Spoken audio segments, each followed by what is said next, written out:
Hello, welcome to the Talkies by Karman Line Studios. We are three filmmakers here to talk about movies. My name is Taylor. And I am Kenny. And I'm D. And today we're here to talk about the Hudsucker Proxy as we continue our CoenQuest through the Coen brothers' filmography. CoenQuest continues.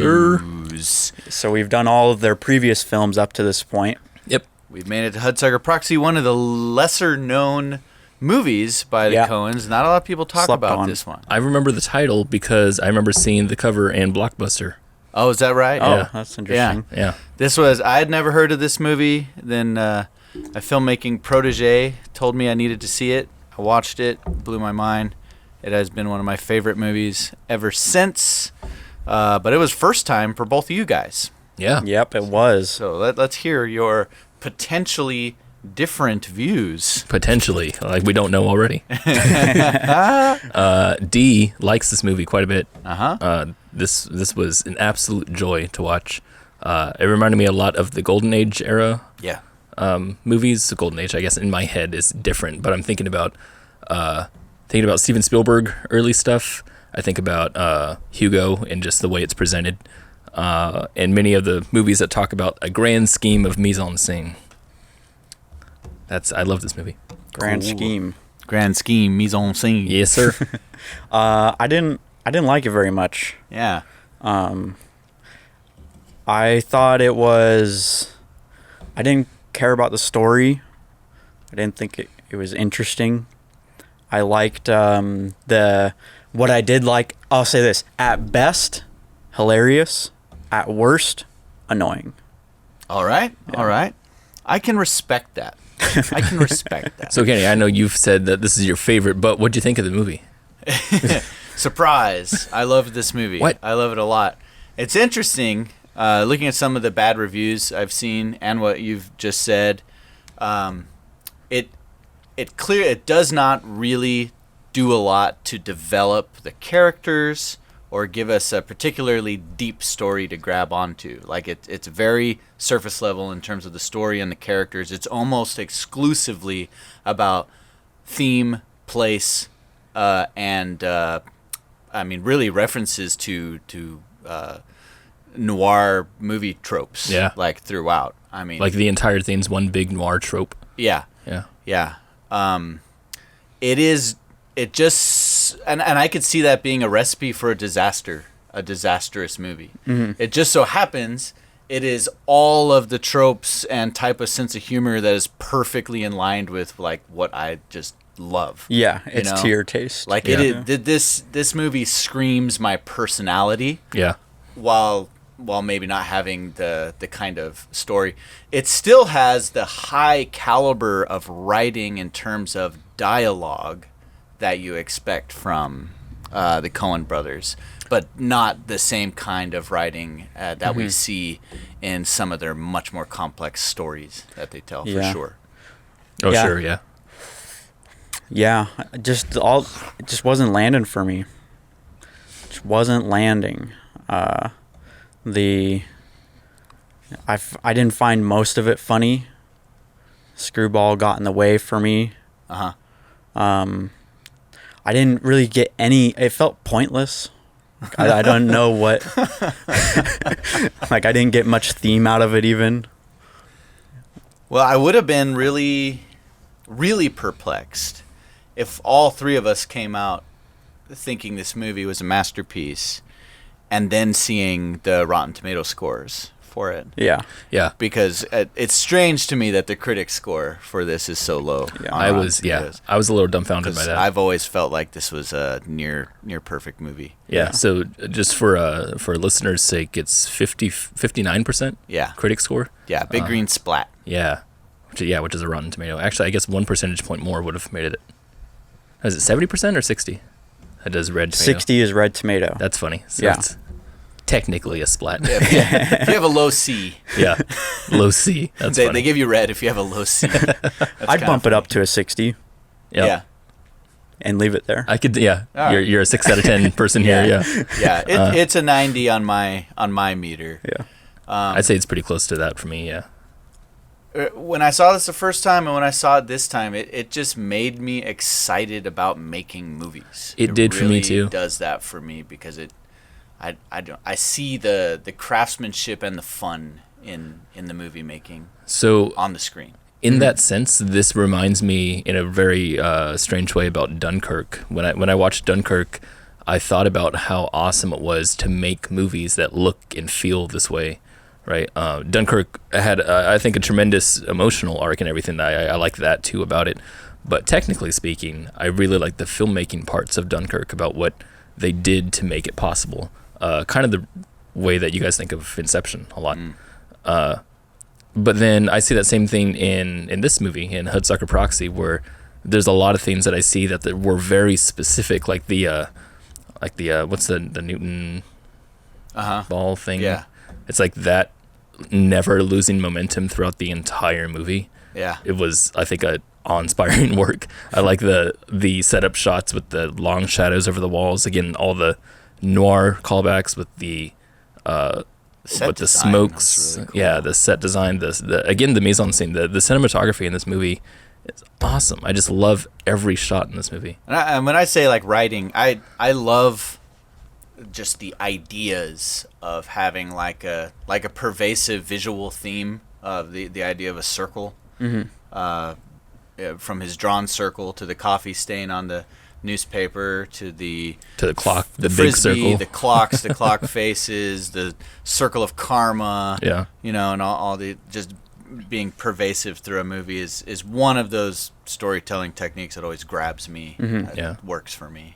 There's a ton of little visual jokes in here that I just love so much. Where the repetition of like slamming the cigar box in the boss's room. Yeah. It's not just the fact that they do it, but that it's a power move that happens first on his side and then happens the fourth time on the girl's side. Yeah. And it was interesting because it speaks to whoever's speaking at that time.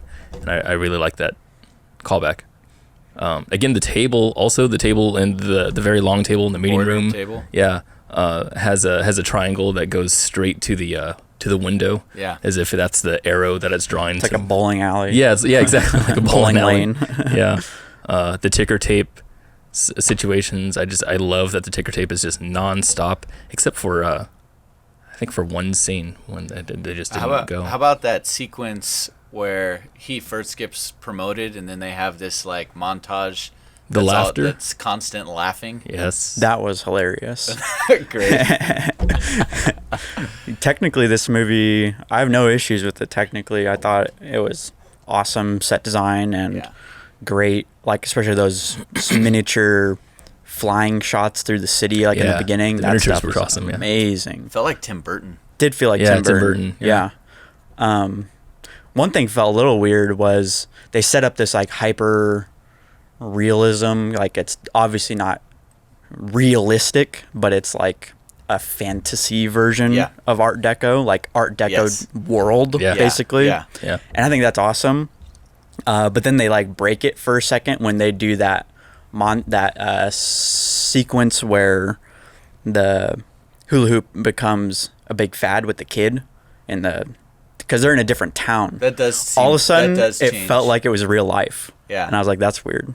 Oh, weird. Yeah. I always thought it was. I mean, I like the aesthetic of the movie, but I never pictured them as two different universes. That's how it felt when that scene came on. I was like, oh, now we're in real life. Yeah, the city definitely feels like. I mean, it might as well be Tim Burton's Gotham. Like it's so stylized. It is very stylized. Yeah, it feels dreamy. Yeah, and fantasy. Yeah, and that's true. I picked up on that same vibe the first time I saw it. Actually, that the hula hoop sales sequence did feel a little like out of another movie. Yeah. Like you almost would expect they would have leaned into making that more absurd. Something, yeah. Because like all of a sudden it felt grounded. It looked like real footage from the hula hoop craze of the 50s. Yeah. And not, I don't know. That didn't pull me out, though. Hudsucker movie. That was just one instance where that happens, though.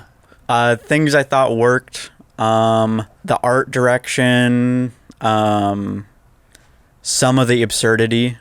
Probably my favorite part of the whole movie is when when when Tim Robbins is holding the guy by his legs and his pants are ripping. You like that? That was so good. Was the funniest part of the whole movie. That was so my great. favorite part. Pants. Yeah, pants, and he thinks back, and then he flashes back to the thing he could not have even known yeah, happened. The double flashback. Double flash, yeah. He's such a good guy. I do dumb double stitches. And it saves his life like that. So good. That's pretty great. That's pretty great. But I mean, like, that's like about it. Yeah. I really didn't care for any of the performances too much. Yeah. I didn't even like the writing that much. Yeah. I loved the writing from the get-go. I think it was funny because the first scene screamed to me, "Oh, this is of course Kenny loves this movie." Just the first scene going into the guy narrating. It's a 1959. Oh yeah. And it's like that's Kenny. Yeah. I love this movie. I love how much fun they have with tropes without making a parody. Yeah. Because it's not a parody, but it literally has what you would do in a parody is the things they do here, but you would make it a far less serious attempt at making a movie. Yeah. You know, you have the powerful dame in the newsroom that slaps everybody, you know, right. Right. and talks like Judy Garland. Yeah. Mm-hmm. Over the top accent. Yeah, totally Absolutely, over the top Yeah. accent. It's great. The constant cigar smoking. The different kinds of cigar smoking. I like that when he put the first one is where we see Musburger pick up Hudsucker's cigar after he leapt off, and he's like, "Oh, pity to waste Monte Cristo." Yeah. I loved the angel smoking the cigar. Dude, when the angel cigar. came in, it was like that was what sealed this as one of my favorite movies. Yeah. Like, because it already played with mixing sort of a surreal and grounded vibe. But when that angel came flying in with like what looks like a stage play type of costume Right. set up, like the kind of thing you'd see on stage, Yeah. right? Not trying to make a realistic angel look, but literally like I just love stuff like that. I like how his halo was a hula hoop. Yeah. I liked how it moved. Yeah. It was like spinning. Like It had a some hula motion hoop. to it. Yeah. Yeah. The other trope that they lean into and find a way to pull it off without being offensive or just stupid is the presence of the wise black man. The wise, like somehow omnipotent, all powerful black man, which was like one of whose the few name is Moses. Whose name is Moses, Yeah. of course, you know, and yet it still worked beautifully. It's great. Yeah. What would you guys say this movie is about? It's interesting. We talked about this a little bit on the way over. I say that this movie is very much a filmmaker's movie, but beyond that, I guess the running theme in here, I think is one about facing, I don't know about facing death, but facing demise and what you do in the constant look, when you look at fate and when you look at your demise, it's going to happen, what you do in that prospect. I think that's what the constant theme is. I feel like the theme is one of the simplest, oldest, basic themes of true to yourself. Just be yourself. Stay true to yourself. And that the character in here, the main character, I don't even know the dude's name. What's the dude's name? Yeah, forgot his name. New something. The character was absolutely like the weakest character, one of the weakest characters I've seen in a movie. As a leading, right? Yeah, but I don't feel, even though like he was the main character per se, I still felt like he was a stage prop. Like he was kind of a thing that was being used with the movie. It's kind of like a comic book. Yeah, that's kind of what I felt like it was. Yeah, I've always felt like from this movie, almost like it was a storyboard before it was a script. You know, in a comic book, you have some lines, right, that people say, but mostly you draw your conclusions by what you see drawn in the panels, and this is kind of this similar style of storytelling. That's why I don't like it. I don't like comic books. Yeah. I like I said before, I usually demand more of character development in movies. Movies that go light on character development, I tend not to like unless they lay it on. They sort of make up for it in other areas, and I felt like where this lacked in character development, they piled on in just sort of like immersive aesthetic. Yeah, for as absurd and awesome the aesthetic of the world is, and these characters and that occupy this world, I felt the story itself to be really boring, really bog standard, just very unoriginal actually. Like definitely derivative of pretty classic storytelling tropes. I'd agree with you. But I didn't feel like the absurdity and the uniqueness of the world was enough to do that, take that route, the light approach. And that's why it didn't work for me very much. 55% of critics agree with you. Yeah. Yeah. Especially in the second, like I have a really specific thing that always bugs me about a lot of movies is when it's like the end of the second act when the main characters are at their lowest and they go through the dark arc before they get their redemption at the end. That part of movies is the worst. I hate those parts of movies because they're so boring. It's just like, where it's going to go.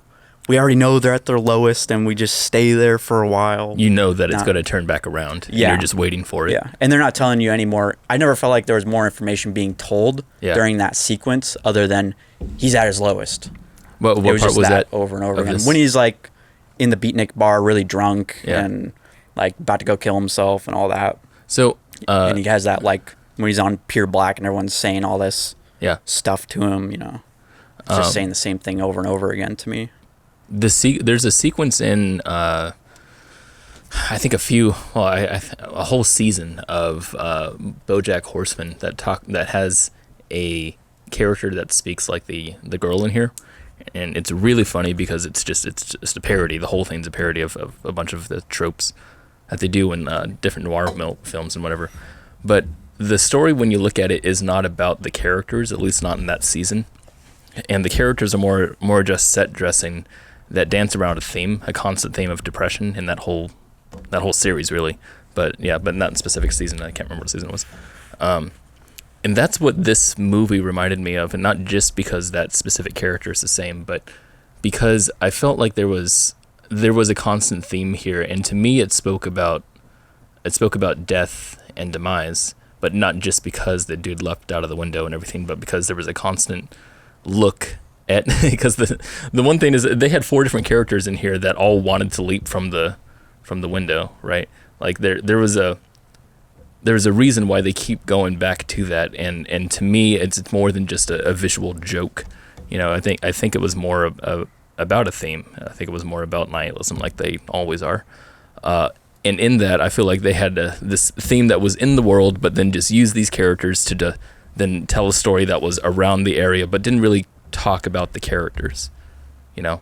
I really like those kinds of movies where it's just a constant theme, but it's not actually about any one person. Those are interesting in themselves. It's not my favorite kind of movie, but I do like those things, and I like them better than like movies like what was the one we just saw, Miller's Crossing, where they have a story about characters, but the theme doesn't go anywhere. It doesn't say anything, and it doesn't say anything about not saying anything either.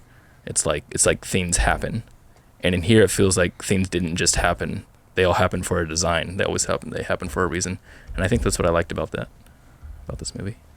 My biggest reason for enjoying this movie is that even though the story itself is a dime a dozen, right? We've seen it a million times. The movie as a whole is very unique. There's not many movies out there quite like it. Mm-hmm. And when I say movie, it just feels incredibly fresh and different. That's what like tickles my fancy the most, is feeling like I had a new experience today. Yeah. I just expected more from the Coen brothers, writing wise. I don't know. I think when they write comedy, it's better than this unique. Usually. No. I think Sorry. I think that their comedy is very unique, and that's why I like it so much in here. The word gags, it's phenomenal. The banter of the old men in the boardroom. I don't like that stuff. I loved it. Yeah, that's not my humor at all. I don't like clever banter and wordplay. That stuff just doesn't make me laugh. Specific here? Were you talking about the narrators? No, I was talking about in the boardroom where they. Oh yeah. The narrators too. I'll get to that. Narrators but in the boardroom, and they're like, "Oh, that just the mezzanine. That means we only have a month, 30 days, right? 4 weeks at best." And you don't like that stuff? No. Really? Yeah.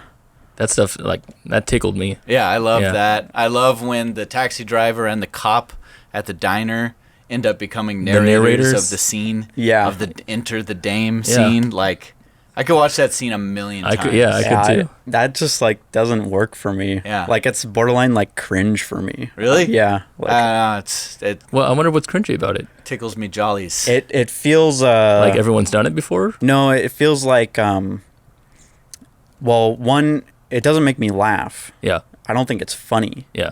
And it feels a little bit too wink wink, nod.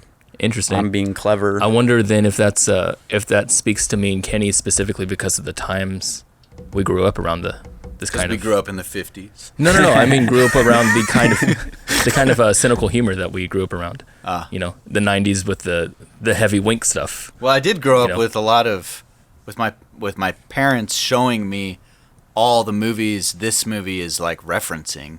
Yeah, so did I. Well, yeah, but I mean like 94. Is right in the middle of that cynical humor thing. You know what I mean? I'm not sure I know exactly cynical what humor? You mean. You know what cynical humor is? I'm not sure how it's tied to 1994. No, because of the 90s. The 90s were all like all the shows that came out. I'm not a 90s kid. I'm from the 80s. Yeah, okay. I'm not a 90s kid, but I grew up watching 90s movies and 80s movies.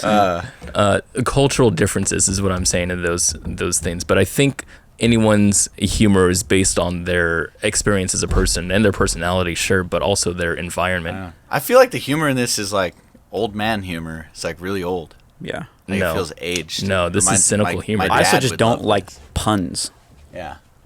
Well, just straight up. You just don't have a good sense of humor. So there. That's fine. That's fine. So I think this movie was an important part of the Coen brothers' progression, because what they're doing here is experimenting with mixing together multiple types of movies into one that you would normally not that other filmmakers in the past really hadn't done. This is something they become better and better and better at. What I mean by that is the sense of this absurd and the surreal with the grounded and the gritty, the hilarious with the oft-times frightening and disturbing. Sure. They become masters of mixing that. And is our next film Big Lebowski, or is it? It's Fargo. Okay, Big Lebowski is probably 2 movies out. It's the next one after Fargo, yeah. So I think Big Lebowski is the example of the perfect mixture of the elements they're playing with in this movie. I think they leaned harder on the Big Lebowski. If we're talking about the noir thing, yeah, Big Lebowski really, really is a noir film. Yeah, and it really, really is a flip on that, and becomes genre. More absurd. Yeah, and has elements of the disturbing. Yeah, I don't know about more absurd than Hudsucker Proxy. But I don't know, the flying through the air and the. No, that's grounded in reality compared to Hudsucker Proxy. Maybe as a sense of the overall aesthetic. Yeah. Hudsucker Proxy is closer to Raising Arizona in terms of absurdity. Yes, if we're talking about overall aesthetic. Yeah. I get that, yeah. There's sequences in Big Lebowski, though, that there are some absurd very stuff. Yeah. Bizarre. I think it's all mostly grounded in reality relative to Hudsucker Proxy. Also starts and ends with the narrator. Yeah. And amazing. As did Blood Simple. Yeah. They like that. They do, yeah. All right. I wish I liked it. Yeah, I can live with it. It's funny. It shows the maturity of our filmmaker relationship. Our bond we've made here, as I'm no longer disturbed when someone doesn't like a movie I liked. I am disturbed when someone likes a movie that I hated, like Tenet. Oh yeah. That bothered me. It bothers me that you like Charlie and the Chocolate Factory. Bothers me. Because that's just a bad movie. You mean the Tim Burton masterpiece? The Tim Burton shit, yeah. That movie's excellent. That movie's terrible. It's excellent. I don't got a dog in this hat. Get a dog in your hat, man. Get a dog in your hat. Get a dog in your hat.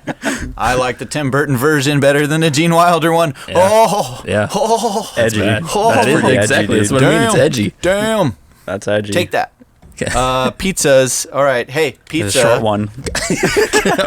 Is that a unanimous decision? I'm like a wet blanket, just like. I want to talk about the movie more. I don't know. I feel satiated. I guess we're done then. I don't want to put anyone in the glazed over moment, which I know I'm really good at. I can keep talking about how I don't like Hudsucker. There's more things that I didn't like about it that I could keep going on, but I don't know if other than the humor, tell me what else you didn't like. Well, he said more than the humor. Okay, well, you didn't like the lack of the story. Other than the humor, the story, the characters, performances. You didn't like the characters? Not very much. Yeah. Because it just didn't play for you, or I just didn't care about any of them. I didn't think they're real. I didn't give a shit Let me ask about you a any of them. Well, see, now I'm starting to feel bad. You liked it. That's why you wanted to end. Thought we could leave all being friends here, and you got to stir the pot. Mamma Mia 2. Uh-huh. Did you like that movie? Yeah, I liked that movie. Okay. Can you tell me anything about the characters in that movie? Did you connect with any of them? Did I connect with any of them? Yeah, I did. Yeah? I did connect like emotionally connect with these characters? Yes. Can you remember any of the characters' names or what they were about? No, but I can't for most movies when I leave the theater. Okay. Well, do you remember... Okay, well, do you remember anything about Mamma Mia 2? I remember how much fun I had watching it. I remember the joy I felt. Yeah. And enjoying the music. The joy. I enjoyed the cinematography. I enjoyed the performances. I'm not trying to prove you wrong. Okay. Don't be defensive. Sorry. I don't know where you're coming from. I want to know specifically. I'm trying to draw the conclusion between, or draw parallels between, your care for characters in a movie that didn't really care about the characters versus this movie, which is, I feel like, the same thing.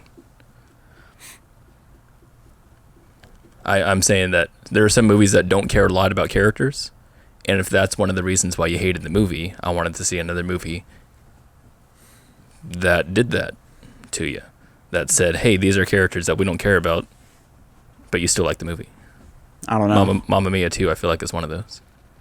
I don't know. I feel like Mamma Mia 2 had stronger. No, I know you do. Yeah, that's why I'm talking to Taylor. I didn't really feel like Mamma Mia 2 was telling me that the characters didn't matter. Yeah, to me they didn't. To me, Mamma Mia 2 was like so much. It was a show performance. I also didn't feel like this movie was saying the characters didn't matter. No, I definitely felt that way. Yeah. Yeah. Did you feel like this was about the main character? I have no idea what this movie was about. Yeah. I have no idea. Here's the thing: a movie is the sum of its parts. Sure. And you can say that you like movies a certain way, or because they do a certain thing a certain way, right? Like, I like really defined, developed characters, right? That's something I like. Sure. But yet, here I love this movie. And it's because the sum of the parts. For not of the other sum things, of the parts is something that I like. Okay. You know, so it's hard. My point is that it's hard to like reverse engineer. I'm not reverse engineering likes a movie. No, or I'm reverse doesn't engineering like a movie. why someone doesn't like one movie. I'm saying that the argument doesn't hold up if you talk about the same thing with other movies. Yeah. That's all. But you'd have to assume I hold the same positions you do on the baseline, which I don't. What do you mean the baseline? That I did not feel that this movie was. I didn't get the vibe that this movie was telling me the characters don't matter. Like you. Oh yeah. Yeah. But you get the vibe that the characters did matter in this movie? Yes. Okay. Yeah. Interesting. Chalk that up as a failure for the Coen brothers.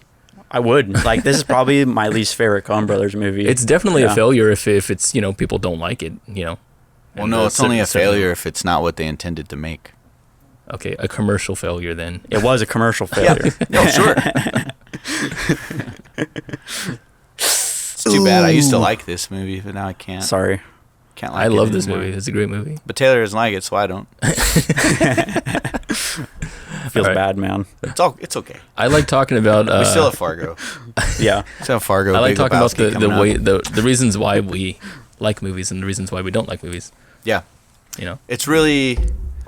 and if it's just an indescribable thing where you're just like, Sometimes well, it is. I just can't. I just like it. That's just. I'm like, okay, that's nice. Yeah. Yeah. Well, I think sometimes it's the way the parts come together. Yeah. More than it is any one of the parts. Well, no, yeah, but that has a psychological Also, effect knowing your on the taste. person. Yeah. Well, that's a big thing. Is the taste. This movie thing. isn't to my taste at all. Absolutely. And I think this movie, I give passes for so many things because it spoke directly to taste. Yeah. And all of the, what I guess the form and not so much the function. Yeah. Yeah.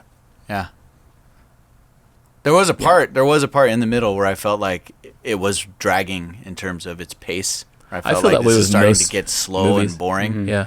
And I don't really care though, do I? Yeah. Because It's to your taste. I like being here. Yeah. I want to say that I liked the movie though beyond just the aesthetics and the fun, interesting stuff. Like Raising Arizona, for example, I feel like had more of a story than just fun, crazy slapstick humor. you Yeah. know? And there was fun, crazy slapstick humor, but that didn't overplay the story and stuff. I felt like there was a really nice story there at play. Yeah. In the same way, this movie, not in the exact same way, but this movie, I feel like there was a heavy theme throughout the whole thing, and that's what really gripped me. And it wasn't just the aesthetic, wasn't just the slapstick, wasn't just the nonsense and the absurdity. All that stuff is awesome. Yeah. But I feel like it just highlighted the theme. You know what's really interesting? Yeah. We watched Miller's Crossing and Raising Arizona. Sorry, no. Blood Simple and then Raising Arizona. And I remember our conversation was just kind of dominated by like, oh, you can just see the young budding Coen brothers, right? Like it's just screaming of that feel of, oh, we are watching the Coen brothers be born. Mm-hmm. This is Coen in embryo. I feel like Miller's Crossing and Hudsucker Proxy both kind of feel like detours in that progression. I suppose so. Yeah. Because they're a little different. Yeah. They're a little odd. Trying to find their who they are as they get more fame and power. Whoever watches the movie is going to always project what they think of the Coens if they're thinking about them.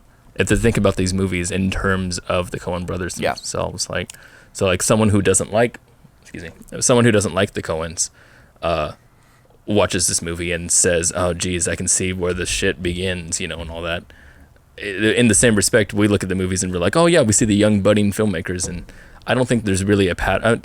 I think personally, yes, there is a pattern that you can draw between the three or the four that we just watched. But I don't know if it's actually there. I think it's just projections that we're looking at. And in that, I think I disagree with the fact that this movie is a detour, because I don't feel like it is. I feel like they're just Feels they're like an just going experiment. about. It definitely feels like an experiment. It might. It doesn't to me. It's their biggest movie up to this point. Mm-hmm. Yeah. By Yeah, no quite a doubt bit, there. Yeah. So it's pretty ambitious for what they've done. Sure. I know Miller's Crossing was so ambitious for them at the time that they stopped working on it and made Barton Fink. Is that so? Yeah. And then came back to finish Miller's Crossing. So they shot Barton Fink in the middle of production of I Miller's think so. Crossing. Yeah. And then released Miller's Crossing first. Something like that, yeah. Interesting. Yeah. Yeah. Barton Fink does seem much more in their Barton Fink seems like their oeuvre. like a student film, just in the what do you call it? Use of very small locations and everything. You know, a movie I'm starting to like a lot more, the deeper we get in, is actually Blood Simple. Yeah. I was like, damn, That's that movie's actually I like it. awesome. I like it. It's so, yeah, I have so much respect for that film. Yeah. Yeah, for sure. I guess that's not what we're talking about, though. We could talk about whatever we want. We were just talking about Mamma Mia. That's true. And Tenet. Yeah, that's true. Let's not talk about Tenet, though, please. Yeah, leave that out of here. Just no. It's going to be very interesting to get through the movies like Intolerable Cruelty. I'm very interested to see that one because it's Ghost directed. Yeah. I want to know what that's like. Yes. And I want to see what that's like. The Lady Killers and that one I'm also really interested in seeing. Then be able to look back and say like, hey, what are our favorite Coen brother movies? It'll be interesting. Is this wrapping up now? This experience has already colored my opinion of the Coens. It's much more complex now than it used to be. Yeah. I think at the end my of this, opinion used to be very simple. They're just perfect. They're Yeah. like just perfect filmmakers. And now that I'm seeing much more of their work, you see some of the imperfections coming through, but it also makes you kind of respect the perfections a little more. Yeah, when they do hit it. Yeah. Yes. Pizza time? Pizza time. Yeah. All right. So, here's my pizza. Your wife comes in and is like, hey, what do you want to have for dinner? And you're like, I got this great idea. And you show a picture with a circle on it. For dinner. Like a pizza's a circle. Because it's circle. You get it? No. Okay. And but anyways, the pizza the pizza is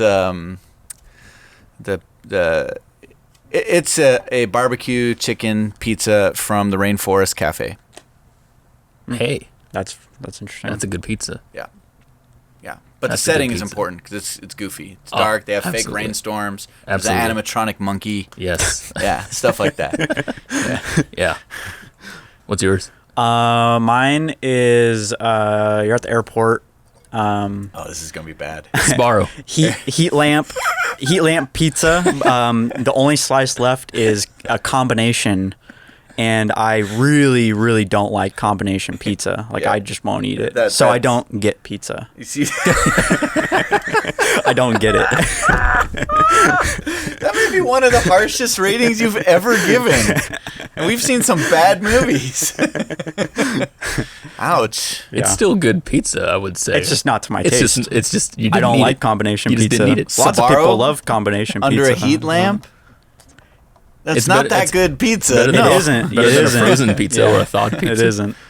I suppose it's better than one with like cereal and cardboard on top. I've given out motor oil ratings. We've Motor had oil worse. pizza, We've yeah. had much worse. Yeah. I'm going to go with what Taylor usually does. It's a pepperoni pizza. Nice. Yeah, Mountain Nice. Lights. It's good. Nice. With Yeah. circle-shaped Circle-shaped, pepperonis. Yeah. Little Yeah. grease buckets, yeah. Yep. Excellent. I heard it here first. You heard it here first. So open a can of yerba mate and get out your buzz sucker and have a nice drink because you've been listening to the Buzz sucker? Talkies. Talkies is... Buzz sucker, that's the bendable straw. You've been that's listening right. to the Talkies by Karman Line Studios. This episode and other episodes come out every Friday. And hold on to your butts because next week, Fargo. Fargo? oh boy. All right. Goodbye. See ya.